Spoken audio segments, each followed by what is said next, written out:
So, if you are spending thousands of dollars on a content strategy right now, there is a very good chance you're just like completely invisible to ChatGPT. Oh yeah, completely invisible. Right.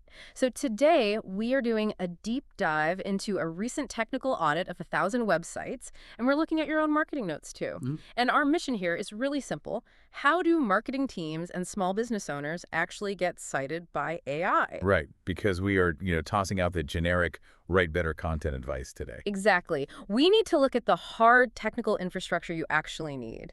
Because the reality check here is that ChatGPT doesn't even have its own web No, index. it doesn't. It pulls directly from Bing. Wow. Okay. Yeah, under the hood, ChatGPT uses Bing's search index to find and verify information. So if your sitemap isn't submitted to Bing Webmaster Tools, ChatGPT literally cannot cite you. Period. Right, period. Bing is the actual pipeline to AI visibility. So, spending 6 months writing this absolute masterpiece of a blog without submitting your site to Bing is basically like publishing an incredible book and just locking the bookstore door. Nobody is getting in. Right. So, what's the first lock we need to pick here? Well, it's the robots.txt file. Okay. Think of it as like the bouncer for your website. It's just a simple text file that tells automated crawlers what pages they're allowed to look at. Mhm. And the audit we're looking at found that the #1 issue across those 1,000 sites was blocking AI bots by default. Like completely blocking them. Exactly. You have to explicitly allow crawlers like, GPT bot, Claude bot, Perplexity bot, and Google Extended. Let's actually look at the business impact of that bouncer, because the analysis highlighted this B2B software site. And they had beautiful design, excellent content, but they scored a dismal 54 out of 100 on the audit. Because their default setup blocked everything except Google. Right. And fixing that takes, what, about 2 minutes? Barely 2 minutes, Yeah. yeah. And I want to be very precise here for you listening.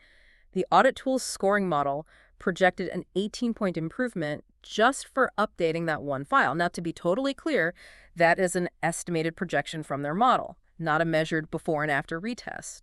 But still, a projected 18 points for a 2-minute fix, that shows how critical basic access really is. Oh, absolutely. But access is really just step one. Because once you let the AI in the door, how does it know what it's even looking at? Right. The crawler needs a map. Oh, And that is where JSON-LD schema markup comes into play. okay, Jason LD. Yeah, it basically acts as a machine-readable executive summary of your web page. You're explicitly handing the AI a labeled description instead of, forcing it to guess. I see the value, but a schema markup sounds like a massive developer headache. How does a normal business owner actually use this? So you just focus on two specific things. First is same as links. Those connect your site to your verified LinkedIn or Wikipedia profiles. Gotcha. It establishes your entity authority, basically Yeah. proving to the AI that you are a real trusted organization and not some spam farm. Right. And second, and this is the most crucial for citations, is FAQ page schema. Okay, yeah. Because the analysis actually showed a professional services firm scoring a 61 out of 100, and they had basic schema, but they totally missed the FAQ page setup. Yep, completely missed it. And when the audit modeled adding FAQ page schema for their 8 most common client questions, it projected an 11-point score increase. So for the business owners listening right now, this is an explicit decision trigger for you. Absolutely. You need to map your content into a direct question and answer format and keep your answers tightly between 40 to 60 words. And that word count is highly intentional, by the way. A 50-word chunk is just perfectly sized for a large language model to extract, process, and then cite directly in a chat response. Wait, I have to challenge that approach for a Okay, second. go for it. If I am a startup paying top dollar for a beautiful, lightning-fast, single-page React application, I really don't want to dumb my site down to basic text blocks just for a bot. Yeah. Isn't that moving backwards technologically? I mean, I get why it feels that way, but you have to understand crawler economics. Crawlers are incredibly lazy, Right. and they're on a very strict computing budget. Processing heavy JavaScript to render all your fancy animations takes massive computing power.